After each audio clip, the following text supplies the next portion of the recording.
What's up guys? If you don't know how the item level mechanic works in Path of Exile, well, then listen up, because I'm about to tell you. Thank you for watching. What's up guys, Lifting Nerd Bro here. Today I'm going to show you how the item level of an item will influence the type of affix or suffix you can roll, and how it also influences the amount of sockets that an item can have. And now that we're talking about sockets, let's start with that topic. If you take a look in the left corner, you'll see that one-handed and shields can have 1 to 3 sockets, two-handed weapons as well as a chest piece armor can have 1 to 6 sockets, the helmet, gloves and boots can have between 1 to 4 sockets, and the rings can have 1 socket. The amount of sockets that an item has when being dropped is random. However, the total amount of sockets that an item can potentially roll is determined by the item level of that particular item. As you can see in the picture here, any item below item level 15 can only have 1 or 2 sockets. As the item level increases, the amount of sockets that the item can roll will increase, and as you can see, an item with item level 50 can roll 6 sockets. Let me show you a few examples. Remember to keep an eye on the picture in the right corner for it to make sense. Oh, but let me first show you how you can actually find the item level of an item. The first thing you're going to do is of course to find the particular item that you want to know the item level of, and the next thing you're going to do is to press it once so that it hovers on your mouse cursor. You're then going to hit enter and write /item level and press enter again. The item level of this item will now appear in the chat down here. The same goes for this item. Saying I'm going to do that again, and this is item level 2. As you can see, that's how it's done. Now let me show you a few examples of this.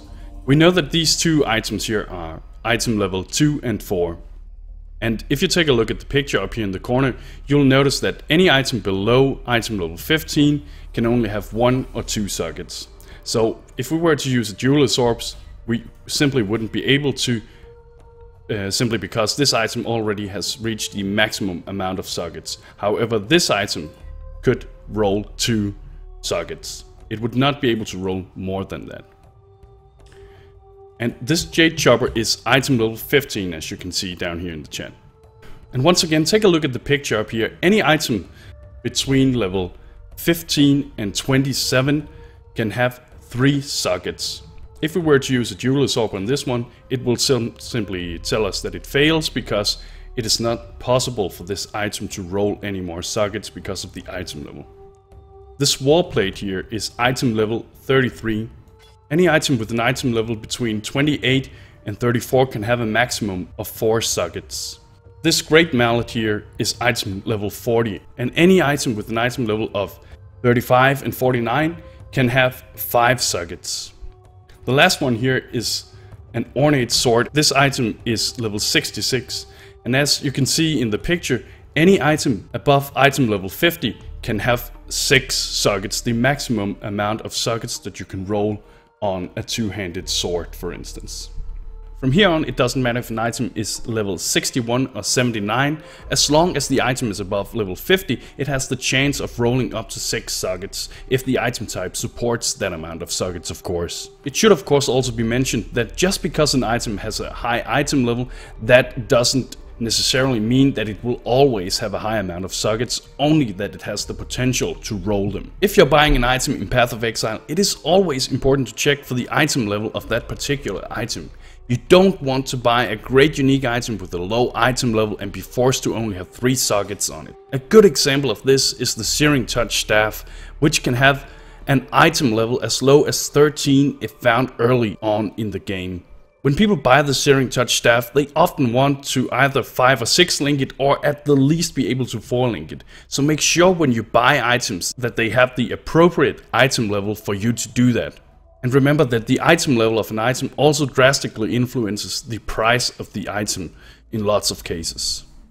The last thing I want to mention about sockets is that if an item is able to roll 3, 4, 5 or 6 sockets, that also means that it can be linked.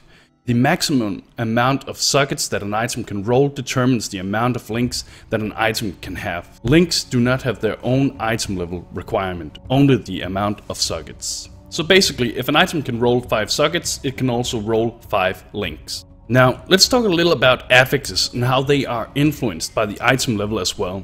The easiest way to understand this is to compare how sockets are influenced by item levels. As you now know, the amount of sockets an item can roll depends on the item level. A high item level allows for more sockets. For affixes or suffixes to be more precise, this is true as well. The higher item level of an item, the better suffixes an item can roll. Let me show you a few examples of this. The first suffix we're going to use as an example is mana regeneration rate in percentage. If you have an item that is able to roll that kind of affix, such as a ring, amulet, wand, and so on, the item level of that particular item will determine how high you can go. As you can see in the picture, an item with an item level 2 will only be able to roll a low mana regeneration rate suffix of 10 to 19%. Whereas an item level 79 ring, for instance, can roll the maximum amount of mana regeneration available. Let me show you another example, just to make it a little easier to understand.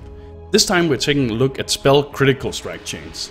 As you can see here, for us to be even able to roll the lowest critical strike chain suffix, we would of course first have to find the right item type, but the item would also have to be at least level 11 or above. And just as before, with the item level increasing, so does the power of the suffix. An item of item level 76 would be able to roll the highest amount of spell critical strike chains. The last thing I want to mention is that you should always remember to check your item level of an item before you try to roll a specific suffix on it. For instance, if you're trying to get a seething flask, then you want to make sure that the base item level is above level 42. I once spent 3 stacks of alteration orbs on a flask only to find out that the base item level wasn't sufficient and I would never be able to roll that particular suffix. Well, that sucked. Anyway guys, that's pretty much what I wanted to show you today. I know it was a little technical, but I hope you found it useful. Thank you for watching, and bros, do you even nerd?